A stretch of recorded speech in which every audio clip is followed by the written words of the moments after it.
What is there left to say? Manchester United 0, Tottenham Hotspur 1.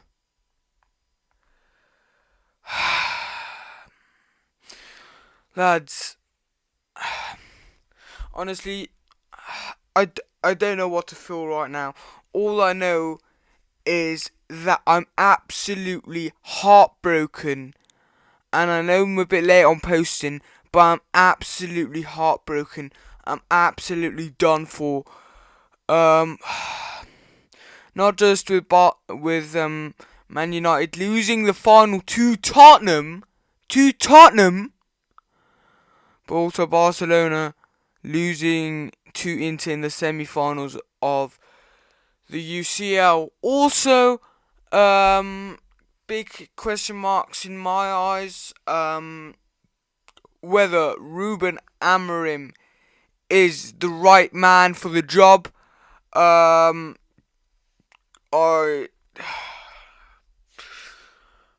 A lot of my opinions have changed since this Europa League final defeat. What does it mean? What can we expect um, to happen after this loss?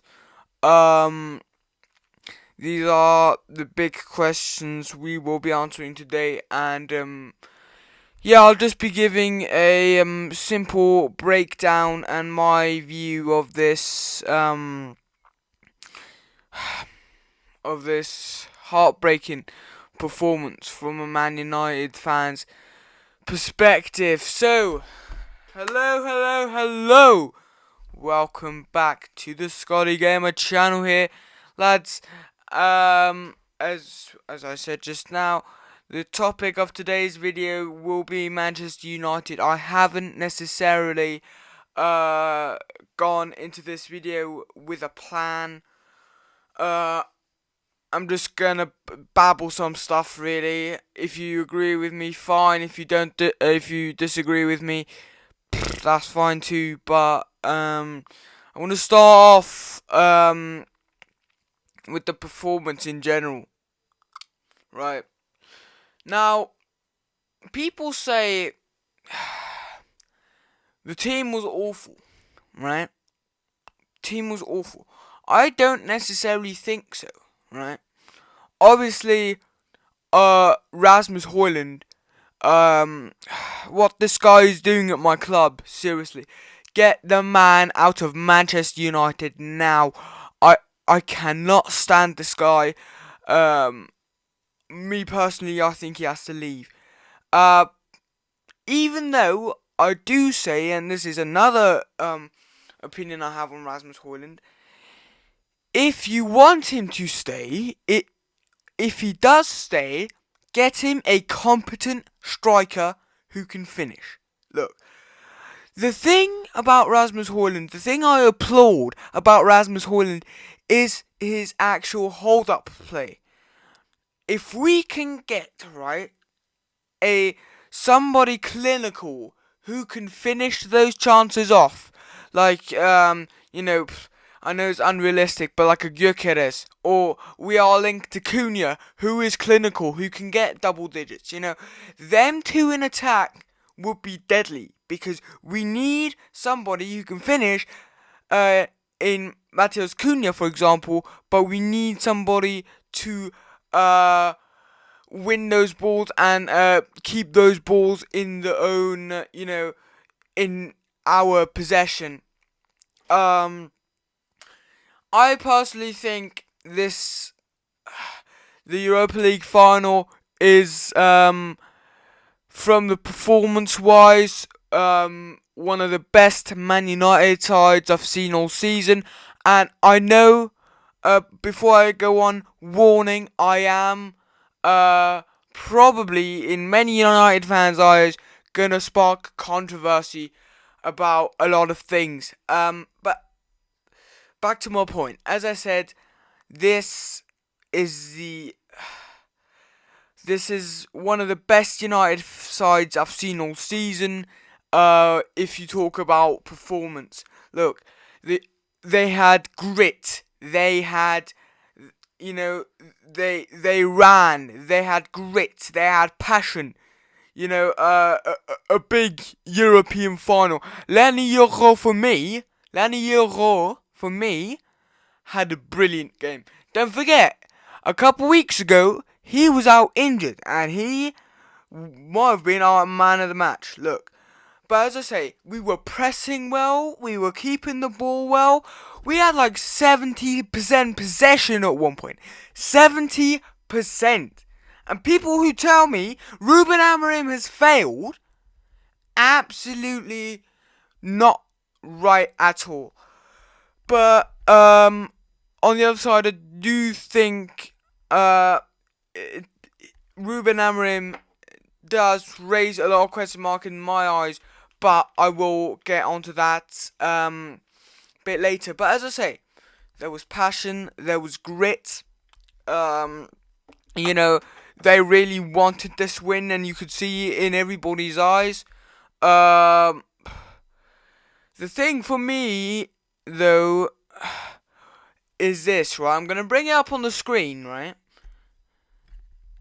If you look at how the goal was actually scored, right? And I'm not talking about Brandon Johnson. Look at Richarlison.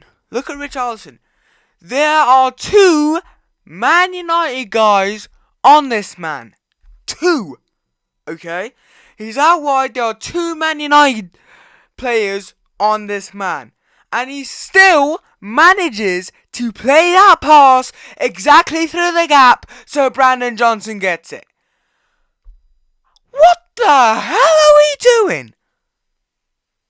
See, this is, one of the things I've struggled with all season. Like, we press well, but then there's nobody to back it up. But at the same time, we stand off a hell of a lot.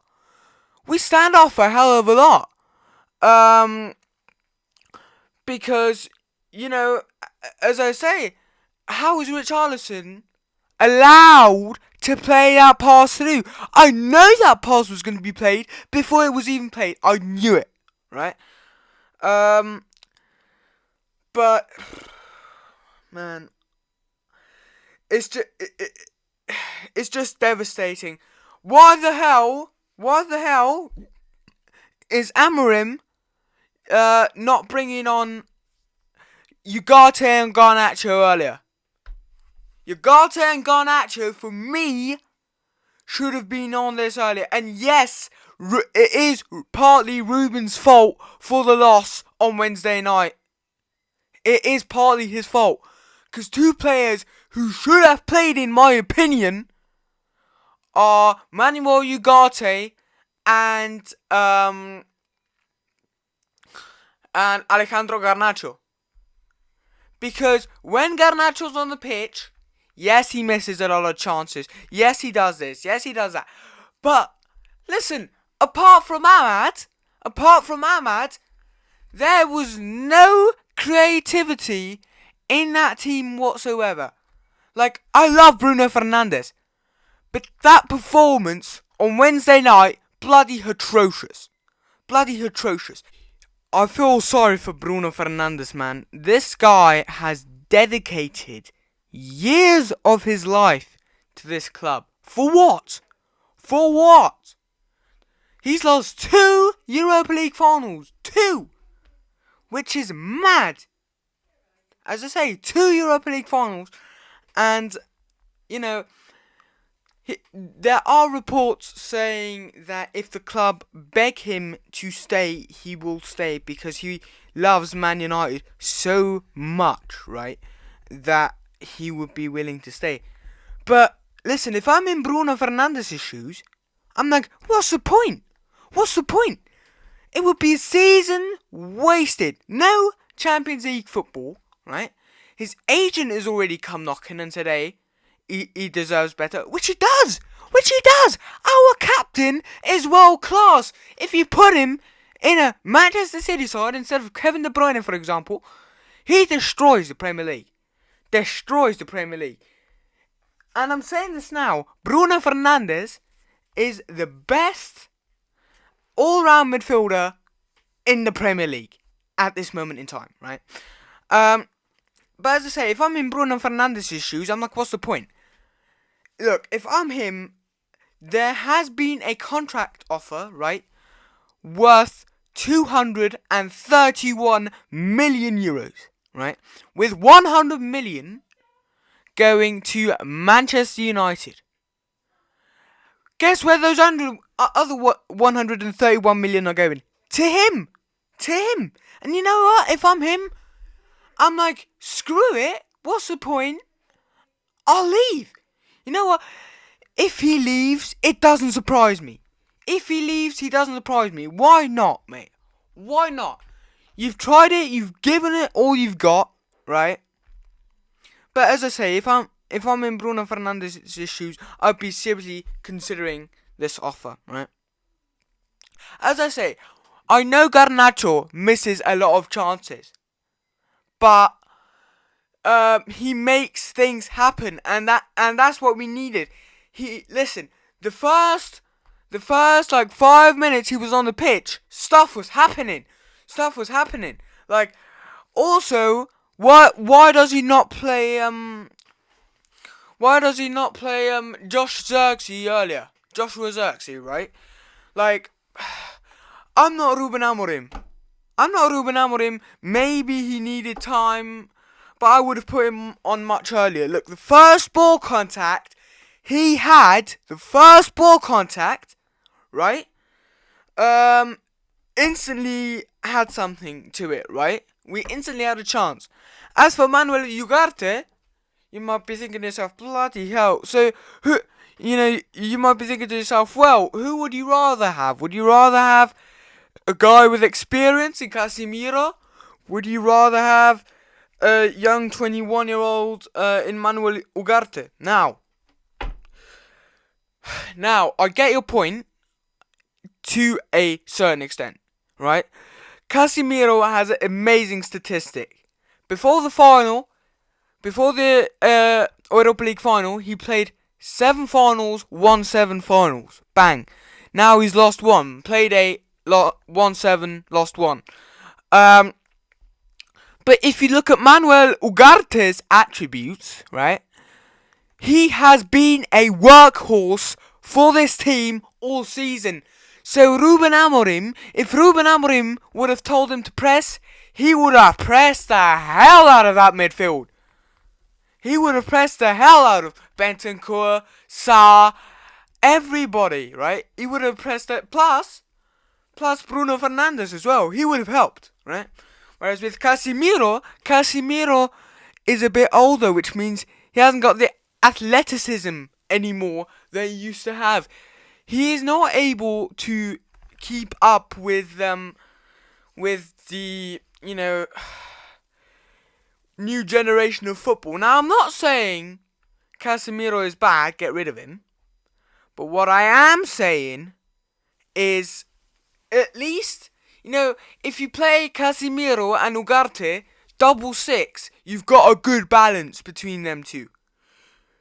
Because with Casemiro's experience and with Ugarte's relentlessness, we could have been able to break down Tottenham's defence.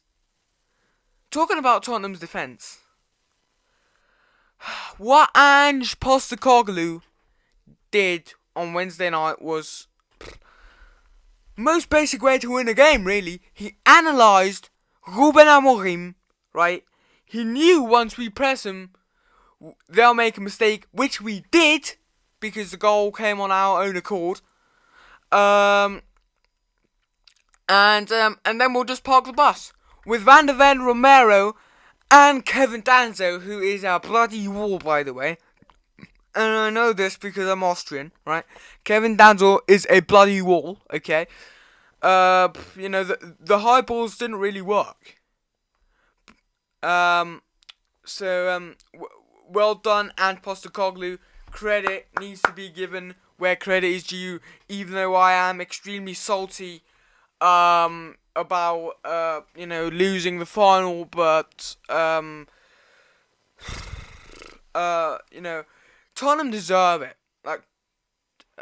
Like, bear in mind, I don't think like they deserved it from a stats point of view, but like, if you're not gonna do anything with your chances, it's gonna come back to bite you, and that's exactly what happened with us on Wednesday. Another thing which I'm very conscious of is that the online fans will not let any Man United fan live this down. Look, and I said this before to people I know. I said, look, if Man United lose the Europa League, absolute disgrace, absolute disgrace. Like, credit to Tottenham, really credit to Tottenham. They are a good side. Like, on their day, Tottenham are a good side, right? And they've got good players. But what I'm saying is, they haven't won a trophy in 17 years, right? The first European final, the second European final they play, 17 years later, right, is again, the first European final they play in 17 years is against Man United, right? And they win it. The banter will not stop. You know how people talk about Barca Chelsea 2009? Chelsea got robbed, this and that, right? This will be something like that, right? Even though I don't think they got robbed, but if you want me to make a video about that, then let me know. But just like we had with Barcelona and Chelsea, right? In 2009, to this day, people still talk about it, and this will be something like that. In the era of social media, fans will not let a Man United fan live this down. Right? They will not. Like, in about 50 years' time, they'll be like, Tottenham didn't win a trophy for 17 years. And then, oh yeah, of course, the final, and then they played the final against Man United, right? And won. Look, my main thing about this Europa League final is we didn't just lose a European final, right? Which means we haven't qualified for the Champions League. We haven't just lost out on 100 million. We haven't just, as I say, lost the European final. Everything that went wrong today or on Wednesday went wrong. Like, as I say, to break it down once more, we didn't just lose a European final. We didn't just lose out on a place in the Champions League. We didn't just lose 100 million euros, right? Plus, we, in this final, ladies and gents, we, as Man United fans, have lost our dignity in the process of this final. Because as I'm saying just now, and this is what I'm trying to say, in the current online era, in the current online generation, people will not let Man United fans live this down. They will not. And this will be something that will be talked about for many, many more years to come. But as I say, credit to Tottenham. Well done. They were, they had one chance. They took it, even though it was the scrappiest goal of the season. The last thing I want to address, Ruben Amorim. Ruben Amorim. Right? Now, I'm a guy who said, I've said this forever. I've said, look, since Ruben Amorim came in, I've said, look, we need to give him time to adapt to his system, get the players he wants, and then in 3 to 4 years' time, we will be fighting for Premier League titles. We saw it with Arteta,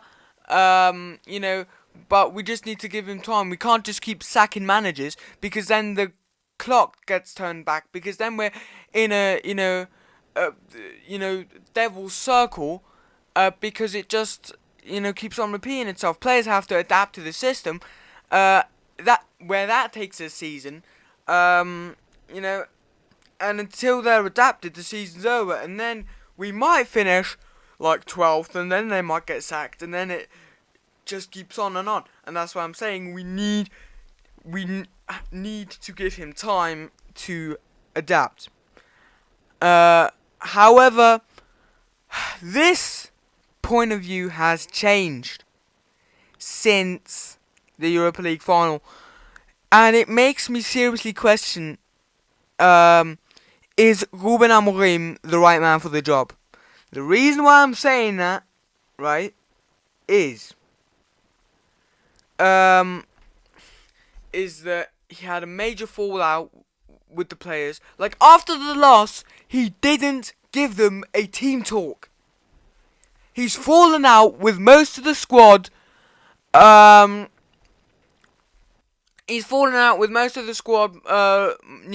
recently being Garnacho, which I absolutely hate, because Garnacho and Mainu are two key players, in my opinion, that we need to keep at this football club, because they've both got potential, and you need to build around them, right? Now, Ruben Amorim has fallen out with them. It makes me seriously question his leadership. He doesn't give him a team talk. He falls out. He's asked to be left alone after the loss. Everybody is devastated. They're waiting for words from the boss. Right? They're waiting for words from the boss, and he doesn't give them to him, because, quote, he wants to be left alone. I mean, don't get me wrong. Ruben Amorim, this is one thing I've admired about him, he's a very honest guy, right? But sometimes, I know it's hard losing. It's bloody hard. I've been a Man United fan for a long time.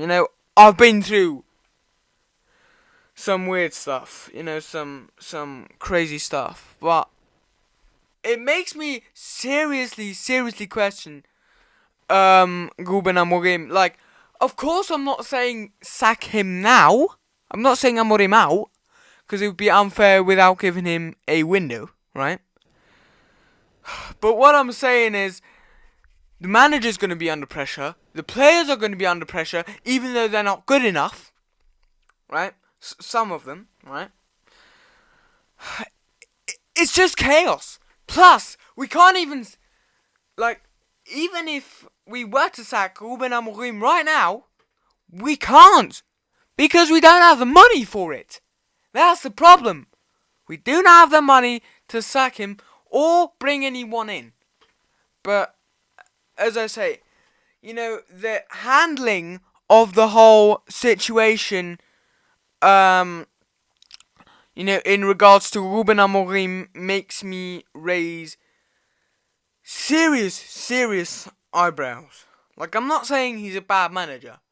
I'm saying the way he handled the situation is quite wrong, in my opinion. But yeah, so I just hope for his sake that we can compete next year.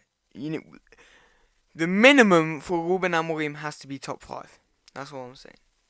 Otherwise, there'll be serious problems. So, lads, that is my opinion on the whole Europa League final, on Ruben Amorim. Is he the right man for the job? On the whole Europa League fiasco. So, ladies and gentlemen, that will be it for today's video.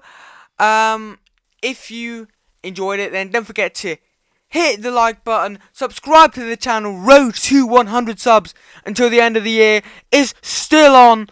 Don't forget to hit those post notifications. If you want me to discuss further football topics like this, then write it in the comments down below. Give me your opinions in the comments down below. And ladies and gentlemen, before I go, I just want to say that today there will be a big stream. La Liga Tots has come out yesterday, and we're just gonna stream, have some fun, play a bit of FIFA, bosh. So if you don't want to miss that, follow me on Twitch. As I say, subscribe to the YouTube channel. Road to 100 subs is still on, and with that, it's Scotty out. Peace.